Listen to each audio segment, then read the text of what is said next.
Hey guys, welcome back to our channel MS code Z.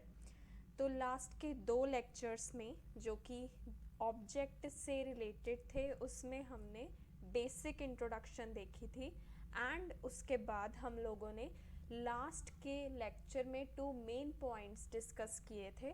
और आज हम देखने वाले हैं कि हम अपने ऑब्जेक्ट के अंदर जो भी प्रॉपर्टी स्टोर है की वैल्यू पेयर के फॉर्म में उनके ऊपर आइट्रेट कैसे करते हैं बेसिकली। तो मीन्स कि हम उन पे लूप चलाएंगे और ऑटोमेटिकली जो भी की के रिस्पेक्टिव वैल्यूज़ होगी वो मुझे देखने को मिल जाएगी। तो इस पूरे लेक्चर में हम ये डीप में समझेंगे।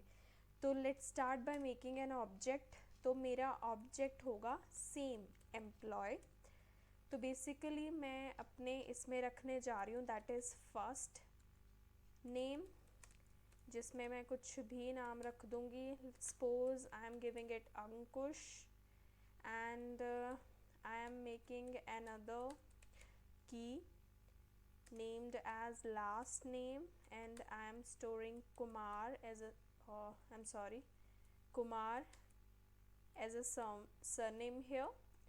Or further I am storing the age, that is gonna be a number, and further I am having simple key that is profile of the Ankush. So I am giving him profile manager. So I am done with making my object. Now I will iterate over this object. तो वो करने के लिए हमारे पास एक loop होती है for in loop, और बहुत सारी लूप्स होती हैं बट वो ऑब्जेक्ट्स पे काम नहीं करती है। तो एक लूप जो ऑब्जेक्ट पे काम करती है वो है फॉर इन लूप।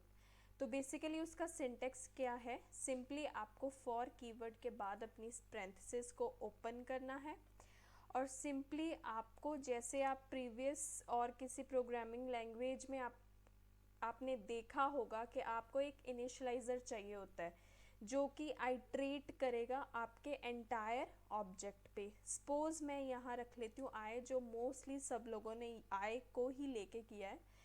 तो उसके बाद मुझे लिखना होगा इन भी कीवर्ड है यहाँ पे। तो उसके बाद मुझे किस पे आइट्रेट करवाना है, किस पे लूप चलानी है, ऑब्जेक्ट पे। तो ऑब्जेक्ट का नाम आएगा यहाँ पे दैट इज़ एम्प्लॉय।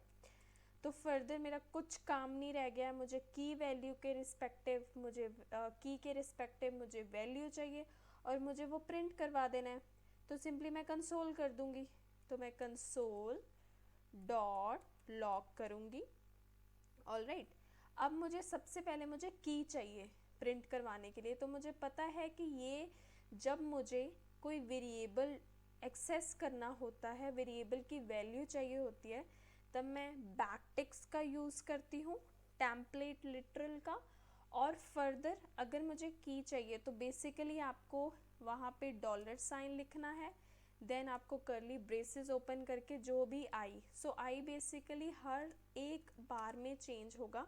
आई सबसे पहले फर्स्ट नेम बनेगा, उसके रिस्पेक्टिव उसकी वैल्यू प्रिंट करवाएगा। आई फिर आइट्रेट होके अगले पे जाएगा, लास्ट नेम पे जाएगा। आई फिर एज हो जाएगा, मीन्स आई की वैल्यू चेंज होती रहेगी। पहले फर्स्ट नेम होगी, लास्ट नेम होगी, फिर एज होगी और देन एंड में प्रोफाइल होगी जब मेरा ऑब्जेक्ट की जो भी कीज़ हैं वो ख़त्म हो जाएंगी। तो सिंपली अब मुझे मैंने अपनी की तो प्रिंट करवा लिया है। अब मुझे वैल्यू प्रिंट करवाने के लिए सेम सिंटेक्स फॉलो करना है, $साइन लगाना है, उसके बाद करली ब्रेसेस ओपन करने हैं। अब मुझे अपने ऑब्जेक्ट का नाम लिखना है, तो this is the only way to do it. अभी यहाँ पे आप डॉट नोटेशन नहीं एक्सेस कर सकते, डॉट नोटेशन की हेल्प से नहीं एक्सेस कर सकते हो। तो सिंपली आपको अगर डायनेमिकली आप यहाँ पे एक्सेस कर रहे हो ना, तो आपको ऐसे करना होगा। तो सिंपली करली ब्रेसेस में आपको एम्प्लॉय ऑब्जेक्ट लिखना है, उसके बाद स्क्वायर ब्रैकेट्स में जो भी आपने यहाँ पे आइट्रेटर रखा है ना, जो आइट्रेट करेगा पूरे ऑब्जेक्ट पे, उसको डाल देना है। जब आई मेरा होगा फर्स्ट नेम, तो simply employ of first name. तो एम्प्लॉय ऑफ फर्स्ट नेम क्या है, अंकुश, तो वो उसकी वैल्यू प्रिंट हो जाएगी। तो बेसिकली डॉलर क्या करता है ना, उसकी वैल्यू प्रिंट करता है। अगर मैं डॉलर हटा दूँ, सिर्फ आई लिखूँ, तो वो बेसिकली आई ही प्रिंट कर देगा। अब मुझे आई की वैल्यू चाहिए, इस वजह से हम डॉलर साइन लगाते हैं। तो ठीक है, सेकेंड टाइम जब आई मेरा होगा लास्ट नेम, तो यहाँ पे आई प्रिंट होने की बजाय मेरा प्रिंट होगा लास्ट नेम, और उसके बाद एम्प्लॉय ऑफ लास्ट नेम क्या है, कुमार, तो वो चीज़ प्रिंट हो जाएगी। तो अभी हम अपनी आउटपुट में देखते हैं कि हमें क्या मिल रहा है।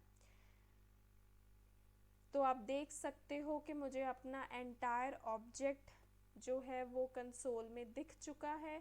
तो आई होप सो आपको समझ आया होगा कि फॉर इन लूप कैसे काम करती है, और ऑब्जेक्ट के रिलेटेड थोड़ी बहुत ही चीज़ें जो और भी बची हैं वो आगे वाले लेक्चर्स में डिस्कस करेंगे हम लोग। Till then do like and subscribe our channel. Bye bye.